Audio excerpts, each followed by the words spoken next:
Bonsoir à toutes, bonsoir à tous. L'After est avec vous jusqu'à minuit. Et vous le savez, en simultané sur RMC et sur BFM Sport. Avec ce soir, Jonathan Macardy. Salut Jonathan. Salut Flo. Avec Alpha Baldé. Salut Alpha. Salut Jonathan. Et salut Flo.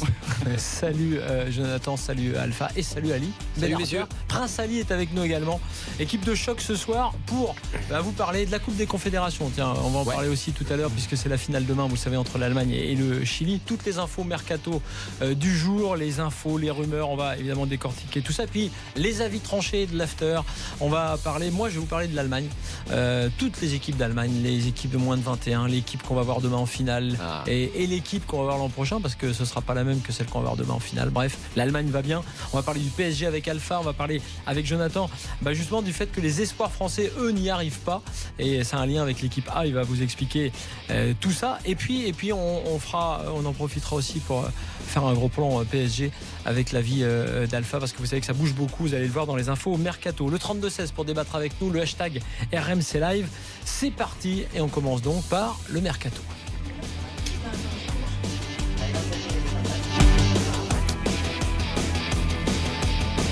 Alors justement le PSG, on va en parler, le PSG dans quelques instants. Le PSG qui proposerait 45 millions d'euros pour Fabinho. Le milieu est clairement une cible de Paris. On sait qu'il est lié au champion de France jusqu'en 2021, Fabinho. Donc voilà pour les conditions. Et en tout cas, Vassiliev aurait repoussé cette offre parisienne pour l'instant de 45 millions normales. Pourquoi ? Oui. Parce que c'est pas assez ? Si un joueur que je prends, moi, que je sois le Real, Barcelone, même Manchester City, où j'ai entendu, et surtout le Paris Saint-Germain, je prends Fabinho. Parce qu'il est vraiment ni trop jeune, ni trop âgé. Ouais. Bon, un contrat de 5 ans, un joueur comme ça, c'est du sûr, ça se blesse pratiquement pas, c'est intelligent. Qui tire les pénaltys C'est bon avec le ballon. Non, mais c'est bon avec le ballon. C'est un bon jeu de tête. C'est dur un petit peu au contact, tu vois, tout en étant intelligent. Ça s'énerve jamais face à l'arbitre. Alors, attention, et c'est très bon avec Flo. Et c'est très bien avec ses coéquipiers. Les pénaltys, il cherche déjà toujours la polémique. Arrière droit ou milieu. En milieu. Moi, depuis longtemps, je lui crois sur la place en sélection à cause de ça. Hein. Ah oui, ça je m'en fous moi je le veux au milieu devant la défense. C'est un régal. Et je pense que le PSG avec le départ de Mota, ça serait un joueur que je Quel intérêt à Monaco à vendre Fabinho à Paris? Non mais c'est quand même étonnant. Moi je trouve que Paris financier si Manchester United, on sait que Mourinho et Fabinho ont le même agent. Si United s'aligne, on sait que Fabinho a dit qu'il adorerait travailler avec Mourinho. Je sais pas, moi je suis Monaco, je le vends pas à un concurrent direct pour la saison prochaine.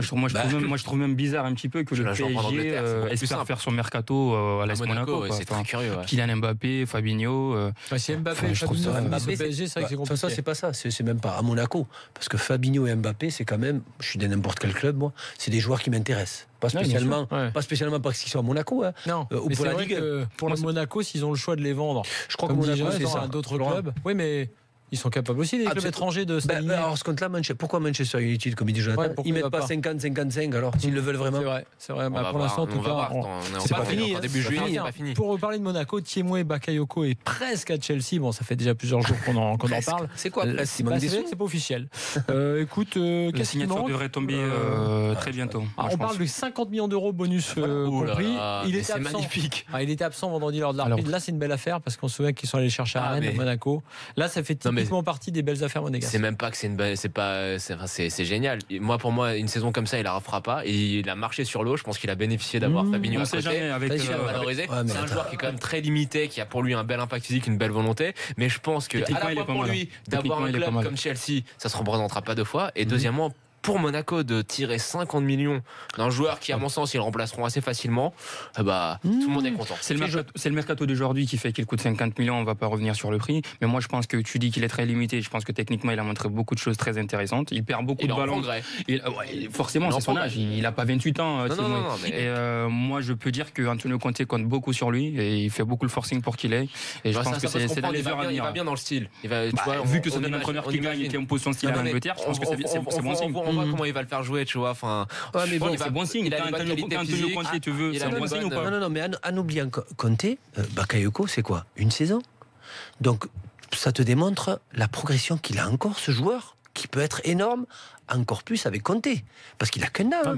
Il a qu'un an d'une saison. Écoute, quand Fabinho était pas là, tous les matchs où il a joué sans Fabinho, c'était quand même son frère qui jouait à sa place. Ça fait qu'un an. C'était son frère qui jouait. Oui, mais attends, Fabinho, ça fait un certain temps qu'il joue. C'est pour ça qu'il a beaucoup de progression. Il a besoin.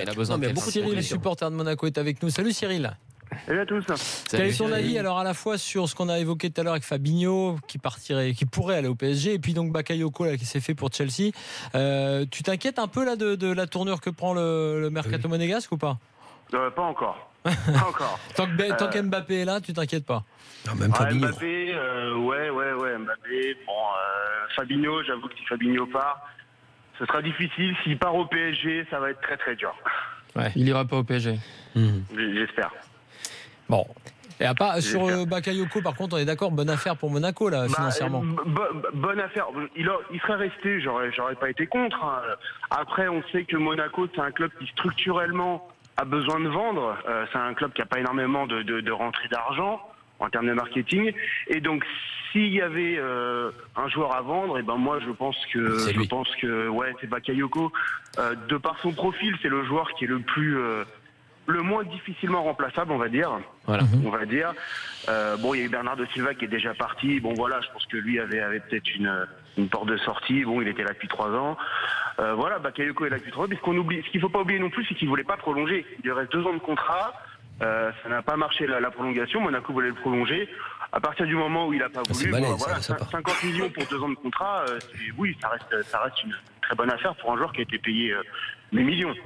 Donc ouais, ça reste. De toute façon, Cyril, on va voir l'année prochaine si, comme tout le monde le dit, et je l'entends souvent, que ça sera facile de remplacer Bakayoko. J'attendrai de voir la saison prochaine l'impact physique au milieu de terrain des Monégasques, même si Fabinho reste. Ce qui est vrai, c'est que à ce genre de poste, contrairement à un attaquant qui marque 25 ou 30 buts, tu peux quand même sur le marché. Tu peux quand même trouver plus facilement. Je te dis pas qu'on va trouver l'équivalent ou un mec aussi efficace. À ce moment, Florent, tu as remarqué, cette denrée, elle coûte cher, elle est dure à trouver. C'est vrai. Mais il y en a style de joueur là. Merci Cyril d'avoir été avec nous. Non mais vu ce que nous avons habitué à faire Monaco dans le mercato, recruter malin, trouver forcément de bons joueurs. Lui a été acheté à 8 millions, donc je pense que sur ce plan-là, ils n'auront pas beaucoup de soucis, comme le dit Flo, à ce poste-là. Et puis ils ont déjà recruté au milieu. Ils ont pris Meïté, ils ont pris Thiel. J'attends de voir quand même. J'attends de voir. Tiens, justement, en parlant de jeunes, un jeune monégasque, Quadio Yves Dabila à Lille. Ça c'est. Trois jeunes. Ils prennent des jeunes. Ils ont pris un Parisien également. J'ai son nom. Du PSG, je suis en train de trouver Fodé Ballo-Touré, qui va donc aller aussi à Lille. Donc bon, qu'est-ce qu'on doit y voir? Pas de Bielsa sans doute, qui souhaite des jeunes joueurs, qui va les faire progresser. On sait qu'il a déjà dû, depuis, ça fait un moment que ça se sait que Bielsa va aller à Lille. À mon avis, il a déjà dû regarder tous les matchs en division, la 5-6e division de toutes les équipes de France. Division d'honneur, il a dû regarder tous. Si à mon avis il les prend, c'est qu'il doit avoir ses raisons. T'as pas joué la Florence ces derniers temps en ce moment? Si, j'ai joué. Un PH ou un. Non, j'ai joué. Dans le match de l'after. J'ai joué dans le match de l'after. Tu as marqué dans l'after. Il était très belle entrée. J'ai perdu. Mais t'as marqué. Ça fait 2 matchs. Normalement, à la fin du match, tu dis ouais, mais mon but n'a que peu d'importance par rapport à la défaite de mon équipe. Pense à toi, pense à ta gueule. C'est pas que sport collectif. Pense à toi. J'ai marqué. Très bon de coaching que t'es pas débuté. Écoute, moi je respecte le coach. C'est Daniel. Aïe. Et c'est là qu'il faut casser un petit peu le coach. Non, moi j'attends le coach qui fait rentrer et qu'il marque un but, c'est un bon coaching quand même. Mais on a vu la différence. Et on avait vu qu'il avait du jeu. Alors moi il y avait combien? Regarde le but à l'écran. Voilà. Ah non, c'est pas moi ça. J'ai profité du travail de sape de Momo Bouafsi et je suis rentré une fois que les défenseurs étaient c'est Jérôme Bretagne qui applaudit, c'est pas c'est sur ton but que tu as surtout profité du travail de Daniel qui a déconcentré l'arbitre. Il y avait hors-jeu, sans doute au départ. Mais Daniel, ce numéro 7 qui se joue de. Regarde un peu ce but. Non, c'est pas moi non plus. C'est les joueurs du Plessis-Robinson que Jérôme a ramené. C'est les joueurs de Jérôme Bretagne qui ont gagné. Division d'honneur, non? C'est ça. D'ailleurs, on les salue parce que la plupart des joueurs qui sont. Ils mettront jamais ton but, Flo, ou t'es sûr que t'as marqué? Il y a un but là? Ah oui, le but. Non mais je vous dis, il a marqué parce que Daniel a parlé tellement à l'arbitre de touche qu'il a pas signalé hors-jeu. Mendy, Bernard Mendy qui marque sur penalty. Qu'est-ce que t'en penses? T'es sûr que c'est Bernard ça? Je l'ai pas reconnu. J'ai du mal aussi. Allez, tiens, toujours sur la rubrique transfert, Lacazette partant pour Arsenal. Donc en tout cas, il aurait décidé de répondre favorablement à la demande d'Arsenal. C'est son nouveau club de cœur. Oui, c'est son nouveau club de cœur après l'Atlético Madrid. Lyon espère récupérer 60 millions. On en est au même point là pour l'instant. On a plus d'infos. C'est ce qu'il veut. Quelques infos comme ça très rapides. À l'étranger, Willy Caballero, on parlait de Chelsea, sera le deuxième gardien de Chelsea derrière Thibaut Courtois. Il a 35 ans, toi tu connais. C'est un bon gardien. C'est un bon mec pour le groupe aussi. Andrea Poli va rebondir du côté de Bologne, puisqu'il n'a pas de temps de jeu à l'AC Milan. Il a 27 ans, il a signé un contrat de 4 ans. Milan, il recrute du lourd, donc il a forcément plus force, mais ça reste un bon joueur, quoi. Ouais. Qu'est-ce qu'ils ont recruté, le Milan? Là ils ont sorti le chèque. Comme quoi? Kessié, André Silva, ils ont pris 6-7 joueurs de niveau. André Silva, le jeune attaquant portugais. Moi j'ai peur que ça nous ressemble un petit peu à l'Inter. Pour l'instant, c'est un peu curieux. 6-7 joueurs mais pour l'instant, on se demande quelle est la cohérence du projet. Mais ils ont quand même, là, on peut pas. Donc quand ils disent recruter du lourd, moi j'ai l'impression que tu me vends un vrai projet. Alors Kessié, c'est pas mal. Kessié, c'est pas mal. Kessié, je suis d'accord. Il a vu avec la Côte d'Ivoire un club. C'est pas mal du tout aussi. J'ai regardé André Silva, j'attends de voir. Juste quelques infos Ligue 2 pour terminer. Reims, Jordi Siebatcheux et Gréjon Kay, qu'on avait vu à l'époque, ils étaient même en Ligue 1 déjà, des jeunes, ont prolongé. Et Grégoire Puel se relance, il va au Gazélec Ajaccio. En Ligue 2 également, on avait perdu de vue, il était au Havre, de mémoire. L'entraîneur là-bas, non, c'est pas son père. Mais il n'a pas été dans les plans au Havre non plus du coach. Et tiens, pour vous dire que le petit joueur de Monaco, la Dabila, dont on parlait tout à l'heure, il avait joué la demi-finale perdue par Monaco contre le PSG. Enfin, il avait joué 30 minutes. Il avait joué un petit peu dans ce match-là pour ceux qui s'en souviennent. Voilà, pour les infos mercato, c'est l'heure de la vie d'Alpha Baldé. Et Alpha, tu veux nous parler justement du Paris Saint-Germain. Tu comprends pas vraiment la politique des dirigeants et du nouveau directeur sportif. C'est ça, je m'interroge un petit peu. Je continue à avoir des interrogations. Mon avis tranché, c'est un petit peu la continuité de l'antithèse que j'avais apportée à ton avis la dernière fois, c'est-à-dire mettre du all-in sur Kylian Mbappé. Ouais. Moi j'avais dit qu'il fallait y aller. Exactement, il fallait tout miser, faire sur un gros transfert comme celui-là. Et moi je pense justement que cette réflexion-là résume un petit peu aujourd'hui l'idée que le projet du PSG est en train de stagner ou est en train de redémarrer, au fait, de revenir à zéro. Je m'explique un petit peu. C'est que ce club-là, qui nous a vendu du rêve, qui est venu acheter des grands joueurs, Zlatan. Déjà, la première des choses, c'est que Zlatan vient dans ton club, il a en fin de contrat, t'arrives pas à le garder jusqu'au bout. Déjà, c'est un message que tu envoies. Le joueur lui-même, en venant, il ne s'inscrit pas dans le projet directement. Il vient pour faire une pige. Après, il s'en va, basta. Il laisse le club comme il est. C'est déjà une interrogation. Tu ne le remplaces pas après. Zlatan, il part. Tu ne le remplaces pas par un crack, par quelqu'un qui peut tenir ton vestiaire. Et au-delà de ça, c'est que tu as aussi ton direct. Il était déjà là. Hein. Lequel? Cavani. Edinson Cavani. Mais tu peux pas appeler ça au-dessus. Non mais c'est la classe. Mais là, attends, ça c'est le passé. Ça c'est pas les dirigeants actuels. Enfin c'est pas le directeur sportif actuel. Le club quand même. Aujourd'hui quand on parle du Bayern Munich ou de la Juventus, on parle de l'administration, on parle de l'institution Juventus qui est là. Donc le PSG aussi tend à devenir ce genre de club là.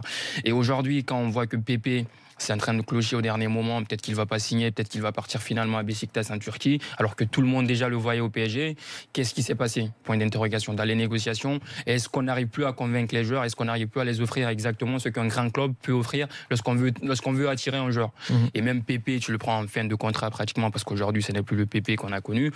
Est-ce que un PSG que tu es, un futur grand club que tu es, est-ce que c'est Pépé que tu vas aller prendre sur le marché en tant que défenseur? Parce que c'est pas une assurance tout risque non plus. On connaît qu'il a des défaillances également.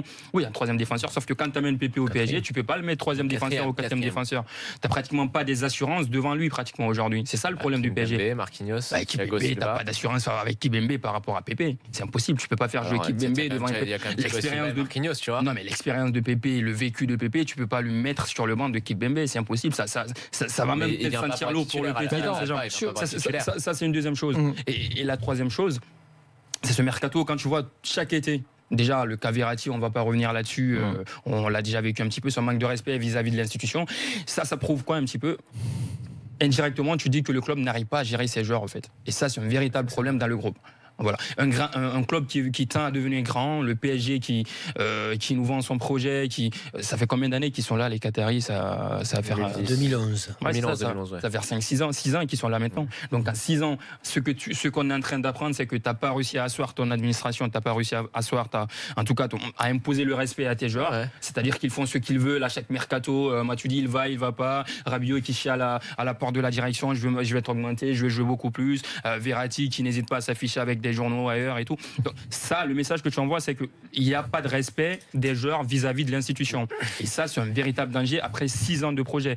Et aujourd'hui, Flo, tous les joueurs qui ont été cités, Neymar, James Rodriguez, tous les grands noms qui ont été cités, on n'arrive pas à accrocher quelqu'un. Même Aubameyang, les négociations qui ont échoué au dernier moment, d'après des indiscrétions, c'est au niveau des garanties. Alors je te dis, si par exemple tu avais là dans la fin de mercato, si tu prends Fabinho, Mbappé, Guerreiro et voilà, déjà ça. Oui, certes. Parce que le mercato n'est pas fini. Enrique, oui, bien sûr. On est au premier jour du mois de juillet, c'est sûr que ça va partir loin. Mais même si, alors, imaginons ton hypothèse, même si le mercato il arrive à bien marcher et qu'ils arrivent à prendre des joueurs, même si pour moi prendre Kylian Mbappé à un prix exorbitant n'est pas une bonne affaire. Moi, je reste convaincu sur ça que prendre Kylian Mbappé à partir de 60-70 millions reste pas une bonne affaire parce que ça va pas être ta tête de gondole. Voilà. C'est un jeune qui a besoin de confirmer, c'est un jeune qui a fait une très bonne saison, on est d'accord, mais il a besoin de confirmer. C'est 6 mois. Ouais, 6 mois. Bon, moi je considère qu'il a fait une saison et tu peux pas bâtir sur ça quand tu es le PSG. Maintenant, on est d'accord, si le mercato se passe bien, cela n'empêche que tout ce qu'on aura vu durant l'été, le feuilleton Verratti, amène quand même un message comme quoi il y a un manque de respect à l'institution. Ça, c'est une évidence. Ça. Juste, on va prendre Guillaume et après on débattra ensemble. Il attend depuis un petit moment. Salut Guillaume, supporter parisien. Salut Guillaume. Alors, tu as entendu l'avis d'Alpha. Toi, tu penses quoi du mercato parisien? Déjà, pour moi, le mercato vient à peine de commencer. Donc, pour moi, je veux dire, on pourra les juger. Pour moi, pas toutes. On pourra pas les juger toutes parce que je veux dire, c'est qui en France, je veux dire, à part peut-être Lyon, a pas mal recruté. Monaco, un peu pris aussi. Monaco. Et pour moi, je veux dire, par rapport, Montpellier aussi. Par rapport au manque de respect, mais le manque de respect, pour moi, il est dû du fait que Nasser soit trop proche déjà des joueurs, et aussi du fait que ça vient aussi du fait que depuis que Leonardo est parti, il n'y a plus personne. Et pour moi, Leonardo n'a jamais été remplacé. C'est ça le problème. Zlatan n'a jamais été remplacé. Leonardo n'a jamais été remplacé. Zlatan n'avait pas été remplacé. Non. Attendez, laissez parler Guillaume. Vas-y, Guillaume. Et là où on voit, je veux dire, peut-être, on pourra pas le voir tout de suite, c'est là où on voit qu'Enrique commence peut-être à imposer, entre guillemets, sa marque, c'est qu'il se laisse pas faire par les agents. Parce qu'il a déjà commencé à cadrer la mère, Madame Rabiot. Il se laisse pas faire par l'agent de Thiago Motta qui parle partout dans les médias. Par l'agent de Pépé aussi. Ouais, mais même si l'agent de Pépé, c'est peut-être aussi, l'agent peut-être de Fabinho et de certaines des pistes du PSG. Donc est-ce qu'il se fâche vraiment avec? Mais parce que pour l'instant, et bizarrement, depuis quelques jours, on n'entend plus l'agent de Verratti. Donc toi, tu penses qu'Enrique fait preuve de fermeté? Guillaume, ils sont vus, hein. C'est ce qu'il faut.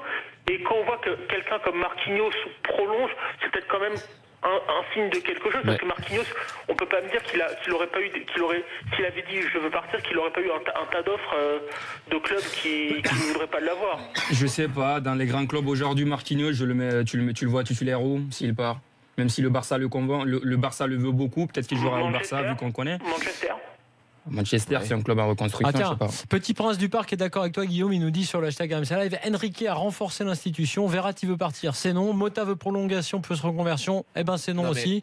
Et il est ferme. Moi, je suis jusqu'à ce que Antero Henrique soit nommé, j'aurais été d'accord avec toi. Mais là, le problème, c'est que, le fait est que il a été nommé peut-être très tardivement. Je pense quand même ça a un peu intervenu trop tard parce qu'on sait que le mercato d'été se prépare, à mon sens, dès le mois de janvier, si ce n'est avant. Paris, comme j'ai déjà dit plusieurs fois, a perdu 4 années depuis que Leonardo est parti, parce qu'à la tête du sportif, à la tête de l'autorité sportive, il n'y avait personne. On va pas nous raconter que c'était Olivier Létang qui vraiment tenait ça. Pour moi, le club n'était pas tenu. Ce qui a poussé Nasser, qui avait déjà cette propension un peu à vouloir aimer à jouer à Football Manager, à trop s'impliquer dans le domaine du sportif, à trop s'impliquer sur le terrain. Maintenant, alors... Évidemment, on va attendre. Évidemment, c'est un peu compliqué de savoir. On est un peu dans le flou, mais il y a un nouveau shérif qui est arrivé. Depuis qu'il a vu Di Campi, on n'entend plus parler. Il a vu la mère de Rabiot, apparemment, c'est réglé. Thiago Motta, il râle un peu. Antero a tranché, c'est réglé. Pour moi, c'est la meilleure des nouvelles pour le Paris Saint-Germain, c'est que ce directeur sportif-là soit arrivé, non pas seulement pour ses qualités de directeur sportif, mais aussi pour l'incarnation de la figure d'autorité qu'il va apporter. Ali. Donc, trop tôt pour s'alarmer. T'es d'accord avec qui? Avec Alpha ou avec Jonathan? Non, le projet du PSG depuis 2011, on s'y attendait pas du tout, de façon qu'un club comme le Paris Saint-Germain, même avec des carrés et des stars, gagne tous ses trophées. Donc en peu de temps, ça a été... En France quand même, on s'attendait un petit peu que quand tu mettes l'oseille, que tu amènes ces joueurs-là, tous ces donc que tu gagnes... Les succès domestiques, pour moi, ont endormi le Paris Saint-Germain dans sa léthargie à ne pas gagner quand même. Donc en France, n'importe quel club qui amène des joueurs et tout, il gagne le championnat. À l'époque, Alpha, c'est ça? À l'époque où il y avait le PSG, quand tu mets vraiment de l'oseille. Je pense qu'il ne faut pas diminuer, la raison. Pas diminuer quand même. Il a raison, Alpha. Moi, je dis non. C'est du n'importe quoi. La Ligue 1, tu la gagnes pas comme ça, Alpha. Tu te gourres complètement. Deuxièmement, les joueurs qui parlent, qui veulent partir, j'en ai pas entendu. J'entends leur agent. L'agent, il a le droit de parler. Mais tous ces joueurs, tout grands comme ils sont au PSG, est-ce qu'il y en a un qui est parti de lui-même ou qui est allé quelque part? Donne-moi juste un. Et on en a des stars. Ça, c'est vrai. Il n'y en a aucun. Donc, l'institution, c'est Nasser Al-Khelaifi, c'est l'émir du Qatar. Le seul hic qu'il y a eu, c'est que le projet a été fait techniquement avec Leonardo et que c'était pas prévu que Leonardo parte. Exactement. Mais depuis le départ de Leonardo, il y a eu un frein au niveau des très bons joueurs pour venir. Un frein, t'es gentil, parce que quand on regarde, depuis combien de temps qu'il est parti, Leonardo? Depuis que Leonardo est parti. Maria non, à part Di Maria, j'ai fait la liste des joueurs qui sont arrivés. Tu compares Leonardo, il a ramené des Cavani, des Lavezzi, etc. C'est pour ramener de l'eau à ton moulin. Et depuis, il y a eu des cris. On est passé de Cavani, Lavezzi à Krikoviak, Kamaï et compagnie. Il y a eu un frein parce que pour faire venir ces grands joueurs, c'est pire qu'un frein, Ali. C'est ce que je t'ai dit. Je suis d'accord. Mais pour attirer des grands joueurs, un grand club, qu'est-ce qu'il doit faire d'abord? Les réseaux. Il doit dégraisser. Aussi. Tu sais, les joueurs au salaire qu'il y a et tout, mais des gros salaires et les joueurs que tu as dans l'effectif, il faut que tu vendes un Verratti ou un Di Maria pour faire venir ce style-là. Moi, ce que je comprends pas, c'est que j'ai l'impression que vous êtes d'accord sur le fait que depuis que Leonardo est parti, pour un club qui rêve d'asseoir sa maîtrise sur le football européen, Leonardo part, des années après, il est pas remplacé. On va continuer ce débat sur le Paris Saint-Germain. On va continuer sur le football européen. On va le continuer ce débat dans quelques instants, juste après 23h. Vous inquiétez pas, on va parler du PSG. En plus, Alain nous attend, supporter du Paris Saint-Germain, et il reste des avis tranchés dans la deuxième heure de l'after. À tout à l'heure.